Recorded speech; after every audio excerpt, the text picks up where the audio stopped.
నమస్తే అండి. యూట్యూబ్ ప్రేక్షకులకు నమస్కారం. ఈ అమ్మాయికి వరుడు కావాలను అన్న విషయం గురించి తెలుసుకోబోతున్నాము. ఈ అమ్మాయికి మొదటి మ్యారేజీ అయిపోయినది. ఈ అమ్మాయి భర్త దగ్గర 3 నెలల కంటే ఎక్కువ ఉండలేదు. ఈ అమ్మాయి వాళ్ళ భర్త బాగా తాగి హింసించడం వలన ఈ అమ్మాయి భర్త దగ్గర ఉండలేకపోయింది.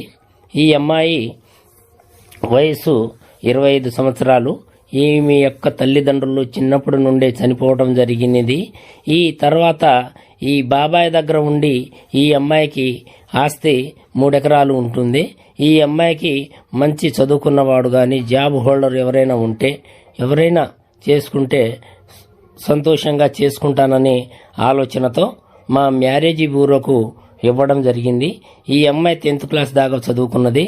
ఈ అమ్మాయి యొక్క వయసు 25 సంవత్సరాలు. ఈ అమ్మాయి మంచివాడు ఎవరైనా ఉంటే చేసుకుంటాననే ఆలోచనతో మా మ్యారేజ్ బ్యూరో తెలుగులో ఐడికి ఇవ్వడం జరిగింది. మీరెవరైనా పెళ్లి చేసుకోవాలని చెప్పి ఆలోచనతో ఉంటే ఈ నెంబర్కు ఫోన్ చేసి మీ యొక్క అడ్రస్ పంపించగలరు.